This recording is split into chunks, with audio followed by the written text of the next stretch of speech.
Hi everyone, আজকে চলে এলাম আরেকটি ব্লগ নিয়ে। আর এই ব্লগটি কিন্তু গাড়ি কেনার পরের দিনের ব্লগ।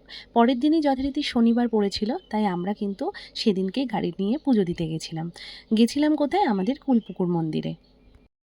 আজকে পুজো দিতে যাচ্ছি, সেই কারণে আজকেও আমাদের বাড়িতে নিরামিষ হবে। তাই মিষ্টির বাবা অনেক দিন ধরেই বলছিল একটু খিচুড়ি রান্না করো।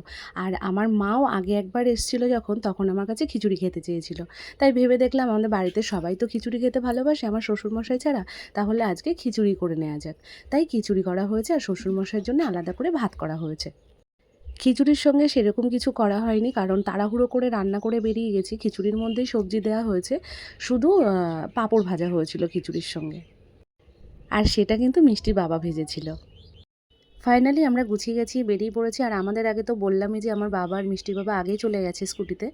আর এদিকে দেখো, আমরা যে ড্রেসগুলো পরেছি তার মধ্যে মিষ্টি যেটা পরেছে ওটা আমার বাবার বাড়ি থেকে দিয়েছিল পয়লা বৈশাখ উপলক্ষে। সেটা নতুনই ছিল, পয়লা বৈশাখের দিন যথারীতি পরা হয়নি, তাই ওটা ওকে পরিয়ে দিয়েছি। আর আমি যেটা পরেছি সেটা হচ্ছে, ওটাও পয়লা বৈশাখের দিনের জন্য কেনা হয়েছিল, নতুনই ছিল, তাই সেটা আজকে পরলাম। পুজো দিতে যাচ্ছি, নতুন বস্ত্র রয়েছে যখন। মিষ্টির বাবা একটা পাঞ্জাবি পরেছে, পাঞ্জাবিটা যথারীতি শান্তিনিকেতন থেকে কেনা হয়েছিল। দাদার আর ওর একই টাইপের, ওরটা পাঞ্জাবি, দাদারটা কুর্তা টাইপের। যাই হোক, সেই পাঞ্জাবিটা মিষ্টির বাবা পরেছে। মোটামুটি আমাদের সবারই নতুন বস্ত্র পরা হয়েছে। আর আমার শাশুড়ি মার যথারীতি বেশি করেই দেওয়া হয়েছিল শাড়ি, 3-4টে। তার মধ্যে একটা শাড়ি উনি পরেছে, নতুন ছিল। পুজো দেওয়ার জন্য বাড়ি থেকে কিছু জোগাড় করে নিয়ে যাওয়া হয়নি, সেই জন্য মিষ্টির বাবা আর আমার বাবা যথারীতি আগে গেছে। তাই ওরা পুজোর সরঞ্জাম সমস্ত কিছু কিনে রেডি করে রেখেছিল। আর যেগুলো কেনে নিয়ে আমি যাওয়ার পরে আবার সেগুলো কেনা হয়েছে। তারপরে আমি ধূপকাঠি মোমবাতি দেখিয়ে নিচ্ছিলাম।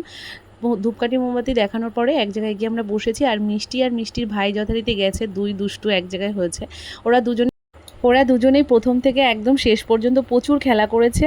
আর ওখানে অনেকের মানত থাকে যে পাঠা পুজো দিয়ে ছেড়ে দেওয়া, তাই সেই পাঠাগুলো ওখানে ছেড়ে দেয়, ওরা ওখানেই খায়, ওখানেই থাকে। তার মধ্যে এই দেখো 2-4টে ঘুরে বেড়াচ্ছিলো, ওদেরকে নিয়ে ওরা দুই ভাই বোনে খেলা শুরু করে দিয়েছে।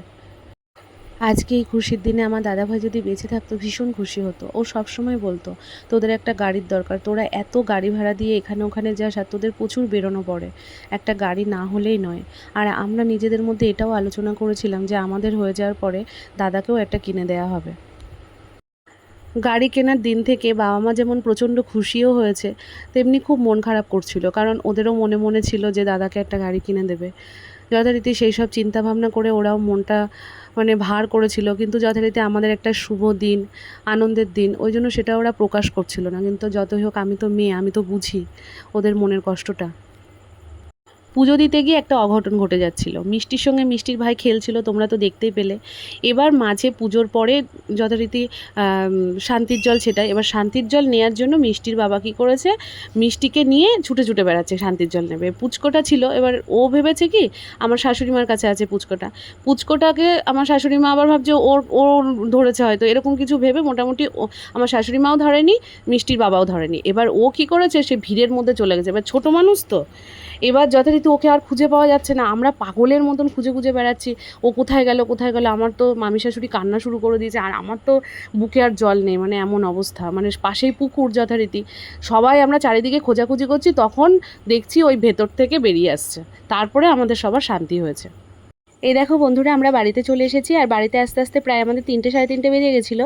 আর বাড়িতে এসে যথারীতি এত খিদে পেয়ে গেছিলো, সারাদিনের উপোস, এসেই মোটামুটি ড্রেস চেঞ্জ করে ফ্রেশ হয়ে কিন্তু আমরা খেতে বসে